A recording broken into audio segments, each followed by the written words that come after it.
Ya, tanya apa yang ditanya? Pak, kemarin sama kelanjutan dan hasil mungkin ada informasi terbaru Pak yang hasil investigasi. Oke.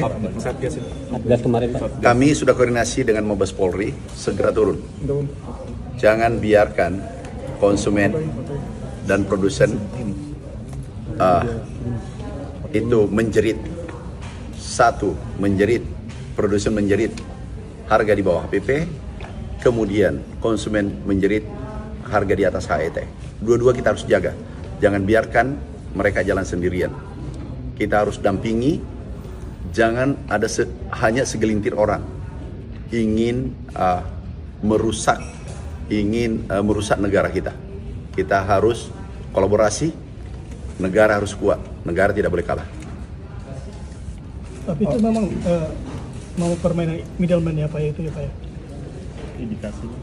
Itu bisa dijawab oleh siapapun. Harga beras di tingkat petani penggilingan turun, itu sesuai BPS, bukan data saya.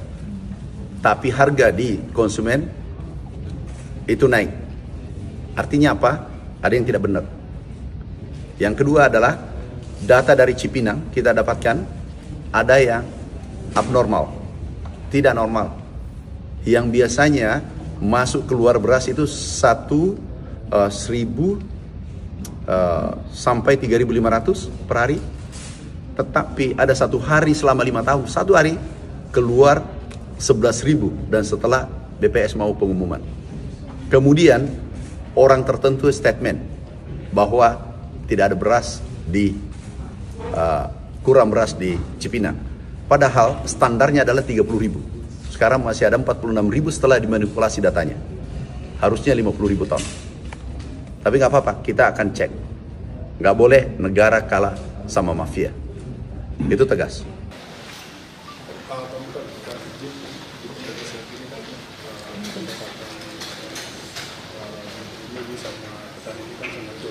Oke. Enggak 40. Jadi kami bisa jelaskan di sini. Ini baru petani bernapas atas arahan Bapak Presiden. Pupuk ditambah, HPP-nya dinaikkan, dilakukan pendampingan, irigasi diperbaiki. Setengah mati kita jaga petani. Tidak boleh dibiarkan jalan sendiri. Kita harus dampingi mereka. Nah, kita hitung-hitungan. Petani itu dapatnya 1 juta, 1,5 juta per bulan. Per rumah tangga. Itu per orang. Dan petani padi ada 100 juta orang. Kita harus jaga. Kemudian kalau selisih 2.000 atau 3.000, katakanlah 2.000 selisih harga dari petani ke konsumen, artinya produksi kita 21 juta sampai bulan 5 ini, produksi kita estimasi oleh BPS atau sampai bulan 6, itu artinya apa? Pendapatan middleman itu 42 triliun. Kami pernah hitung harga di tingkat petani dengan konsumen, antara petani dengan konsumen itu mendapatkan 313 triliun satu tahun. Nah, inilah nanti kita bangun koperasi. Koperasi adalah memotong rantai pasok yang dulunya 8 tahap atau 7 menjadi 3. Nantinya dari produsen koperasi konsumen. Berarti koperasi ini nanti menggantikan middleman itu atau seperti apa? Itu nanti posisinya digantikan, dan itu kalau itu insya Allah terrealisasi semua sudah sempurna, ini kan baru kita berjalan. Kalau ini terjadi artinya apa? Middleman-nya katakanlah ada untung 313 triliun di tengah. Kalau koperasinya katakanlah sebagai nanti middleman itu untung 50 triliun. Artinya ada 263 triliun yang dinikmati konsumen dan produsen.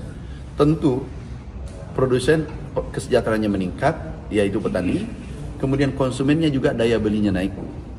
Logik kan? Ini yang dituju, inilah perintah Bapak Presiden. Jadi minta tolong sekali lagi, saudaraku, sahabatku, tolong jangan permainkan konsumen dan produsen. Jangan segelintir orang mengambil kesempatan. Dan juga bukan saja dengan mitra, tetapi juga di Kementerian Pertanian, baru saja yang bermain-main meminta fee, katanya bisa menangkan proyek seseorang, meminta 27 miliar dan sudah terrealisasi 10 miliar, kami sudah pecat. Direkturnya sudah tersangka, ada juga direktur yang menyalahgunakan nilainya 2 miliar rupiah, kami copot dan proses hukum. Kemudian yang kemarin ada yang menanyakan, ini kami terima laporan dari Satgas Pangan yang pupuk dan seterusnya kemarin, minyak goreng itu tersangka sudah 20. Jadi clear. Kalau mau menanyakan nanti lebih jauh, tanya di penegak hukum. Tapi sektor pertanian tidak boleh. Insya Allah kami beresin selama kami masih menteri. Pak Menteri, kenaikan harga yang di Cipinang berapa Pak selama yang kasus kemarin penarikan itu rata-rata? Kenaikan harga Enggak, beras? BPS itu sebenarnya masih dalam terkendali 1-2%, masih dalam posisi terkendali. Inflasi masih sangat bagus, makanan sangat bagus, sangat bagus. Kami kemarin rapat dengan Mendagri, Pak Mendagri, masih sangat bagus. Tetapi kita harus antisipasi segala kemungkinan terjadi. Apalagi iklim yang tidak bersahabat. Coba dengar negara tetangga, Malaysia, Filipina, Jepang. Ini ada iklim yang tidak bersahabat. Jadi kita harus waspada karena iklim tidak bersahabat. Perubahan iklim yang begitu cepat. Kita harus jaga pangan negeri kita. Pak, tadi yang terkait Kopdes ini dipastikan nanti tidak akan ada mafia atau tengkulak dengan hadirnya Kopdes. Insya Allah mudah-mudahan. Seberapa yakin sih Pak untuk memberantas? Kita setiap bekerja harus yakin. Kalau you tidak yakin, bagaimana publik yakin? Kita bekerja firm, yakin. Pak Menteri, satu lagi Pak Menteri, yang soal stimulus dari pertanian yang kemarin Menkyu bilang itu seperti apa Pak pelaksanaannya Pak? Apa tuh? Yang stimulus pertanian dari pertanian untuk masyarakat. Seperti itu. Oh, bansos yang kemarin ada rencana 2 bulan ya. Itu 180 ribu ton satu bulan, 2 bulan 360 ribu ton, dan itu bagus. Tetapi cara menjaganya, Ibu Menteri Keuangan, kami terima kasih, itu diserahkan kami yang mengatur. Caranya adalah, strateginya adalah supaya produsen nyaman, konsumen bahagia. Daerah bukan penghasil beras bisa dikucurkan langsung 2 bulan. Oke. Kemudian daerah yang harga sudah di atas HPP, jauh di HPP, itu kita kucurkan juga per 1 bulan. Kemudian perkotaan kita kucurkan lebih awal. Jadi agar petaninya juga jangan mengucurkan bansos ini lebih awal di tempat yang harga di bawah HPP. Itu tambah hancur petaninya. Jadi harus kita hati-hati, bijak melihat. Ibu Menteri Keuangan dan Menko Ekonomi Pak Erlangga mengatakan, Pak Mentang tolong atur, baik Pak. Kami atur menjaga dua-duanya. Pak, ini kan mau gelontorin 360 ribu ton ya Pak beras. Iya. Ini ada rencana lagi nggak sih Pak mau menggelontorkan? Karena kan di Bulog stoknya ada 4 juta ton ya Pak. Bansos ini ada tambahan. Kita ikut berita. Pak, itu apa beras SPHP akan diluncurkan lagi Pak? Yang beras SPHP atau gimana Pak? Kita lihat keadaan. Kalau itu tidak mendesak jangan dulu. Kenapa? SPHP itu bisa memukul harga, memukul balik ke petani. Tetapi kalau dibutuhkan, nah kita selesaikan dulu Cipinang. Informasi ini. Kemarin kan Pak Menteri bilang mau menghindar ekspor kelapa 3 kali lipat ya Pak.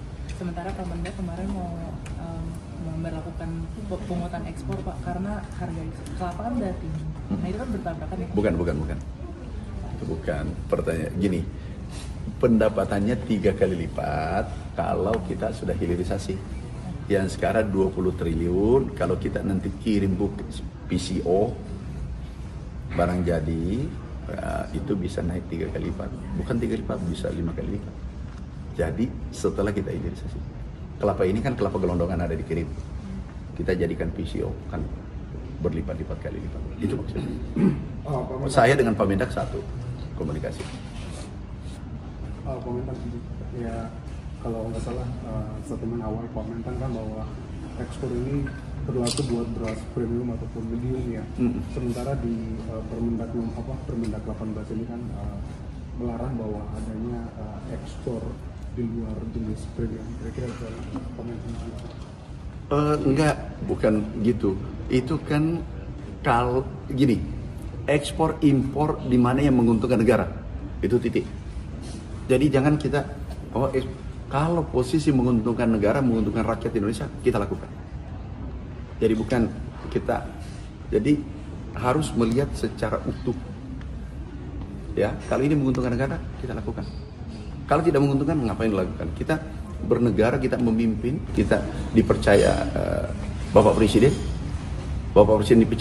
dipercaya oleh rakyat, kita harus mengambil kebijakan yang terbaik untuk rakyat. Itu maksudnya. Berarti kemungkinan besar regulasi yang melarang untuk mengekspor beras di luar jenis premium itu Aku cek regulasi serasanya premium. Ya, maksudnya kalau medium itu kan dilarang ekspor, kalau premium kan diperbolehkan. Sementara statement awal mungkin ya, tapi aku nanti cek. Mungkin pada saat kita beras lagi kurang, itu mungkin. Tapi aku cek. Yang jelas regulasi itu yang berlaku, yang mana menguntungkan negara, rakyat, itu yang kita lakukan. Kalau ekspor keluar ke Amerika harga itu seperti apa sih di tengah tarif yang diberlakukan? Nanti aku tanya dirjennya, karena kami sudah minta supaya telur ayam kita didorong ekspor, karena kita sudah surplus. Pak, yang bantuan sosial itu yang tadi itu targetnya siapa Pak? Apakah yang masyarakat miskin atau mungkin ada datanya di wilayah-wilayah yang harganya tinggi saja Pak? Bukan. Untuk miskin yang tidak mampu itu ada di Mensos. Pasti yang tidak mampu. Sudah pasti tidak mampu. Bukan daerahnya. Maksud saya didahulukan daerah itu. Sambil berjalan waktu, kalau harga betul-betul naik, dilepas merata. Paham? Ini cuma strategi. Orangnya tetap sesuai Mensos, Pak Mensos. Pak Menteri izin update persiapan Idul Adha, pasokan daging sekarang seperti apa dan dipastikan bahwa harganya tidak melonjak atau seperti apa? Insya Allah aman. Berapa sih pasokannya sekarang? Nanti tanya ke Dirjen Peternakan, tanya detailnya nanti berapa jumlahnya. Pak, kalau harga gabah yang di bawah HPP itu masih banyak apa ya? Masih. Kan kami terakhir itu ada 30-40, mungkin hari ini 30-an%. Dan itu harus terangkat. Ada data produksi singkong nggak sih Pak? Terbaru. Ini menarik nih. Singkong, ini kayaknya beritanya lumayan banyak nih. Singkong, ini saya harus pasar karena di sini. Apapun ditanya saya temani dulu. Singkong, kami sudah menghadap Bapak Presiden. Kami sampaikan Pak, kita harus jaga produsen singkong dalam negeri. Oleh karena itu, kami langsung telepon ke Pak Menko, Pak Erlangga, Pak Mendak, Menko Pangan. Pak, kita harus lindungi petani kita. Beliau setuju. Nanti apakah tarif atau latas terserah. Tapi yang terpenting adalah regulasinya dulu kita perbaiki. Pak Menko Ekonomi sudah setuju. Semua Bapak Presiden sudah setuju. Perintahkan ke kita. Berarti produksi saat ini berapa banyak Pak singkong dalam negeri? Coba, saya tidak tahu terakhir, perkembangan terakhir. Coba nanti tanya detailnya ke tanaman pangan. Tapi yang terpenting adalah kita harus menyelamatkan petani kita. Kita harus lindungi petani kita, itu wajib. Yang kemarin kan kita atur tuh dengan industri dan petaninya sudah sepakat. Tapi katanya ada lagi tidak sepakat terakhir, kemudian sepakat lagi. Oke, kita ikat dengan regulasi. Berarti akan dibuat latas ya Pak, latas impor singkong? Kalau bukan, saya tidak tahu apakah latas nanti atau tarif, terserah. Berarti belum diputuskan? Udah diputuskan, tinggal tunggu berproses regulasi. Pak, tapi kenapa sih Pak impor singkong tuh lebih banyak ya Pak dari produksi dalam negeri atau seperti apa? Karena kan jadi gini, biasanya yang punya pabrik yang kami terima laporan, dia punya perkebunan di luar. Ini kirim masuk, tentu lebih murah karena dia budidayakan sendiri. Ya, tapi ini tidak boleh. Harus dahulukan petani dalam negeri. Ini juga terjadi di susu sapi kemarin, yang mandi susu masih ingat. Sekarang nggak ribut lagi kan? Kami minta seluruh industri sektor pertanian dahulukan petani Indonesia. Tidak boleh mendahulukan petani negara lain. Sekali lagi saya sampaikan, seluruh industri yang di sektor pertanian, kami memohon, kami meminta agar mendahulukan kesejahteraan petani Indonesia. Jangan memprioritaskan petani negara lain. Ya, itu kami minta. Oke. Persiapan musim tanam. Pak, bukan swasembada pangan doang kan ya Pak? Prioritasnya ada semua swasembada energi. Itu gimana Pak implementasinya Pak? Biofuel ini sekarang sudah B40 sudah masuk. Mudah-mudahan tahun depan sudah B50 juga. Apa itu nggak kewalan Pak untuk ngejar swasembada pangan juga Pak? Apa itu nggak kewalan untuk ngejar swasembada pangan di Indonesia juga Pak? Maksudnya? Kayak kewalahan. Yang sawit kita dipakai juga untuk biofuel, habis itu aren juga dipakai untuk biofuel, habis itu nanti yang Kan belum, arennya kan belum. Oh, belum. Masih belum Oh iya, implementasinya. oke, jalan dulu. Kita selesaikan satu-satu. Pak Menteri, yang persiapan musim tanam ini kan sebenarnya sudah masuk musim kering ya, musim kemarau, tapi memang basah gitu. Untuk persiapan ini Kementerian Pertanian seperti apa Pak? Gini aja, sekedar informasi, Juli ya. Prediksi Juli sudah keluar kan? Iya BPS. Tapi nggak ada yang tulis. Tulis Pak saya 1, tulis. sekian juta ton. Enggak, dia nggak tulis. Siapa yang tulis? Enggak. Saya tulis Pak. Enggak ada yang tulis. Ini coba jawab. Ini kalau ada kebaikan ditulis dong. Itu produksi Juli naik 28%. Itu BPS. Dari 2 juta ton naik menjadi 2,64 juta ton. Tulis dong bahwa naik 28%. 5% saja itu berharga, 3%. Ini 28. Supaya ada juga pengobat lelah saya kalau Anda tulis. Oke?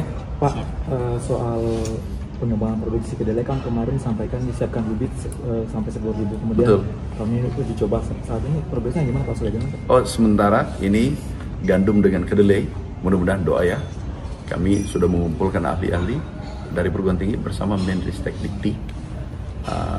Kami sudah diskusi, kami sudah undang para ahli dari perguruan tinggi, ahli kedelai, ahli gandum. Ayo, tunjukkan produksi terbaik.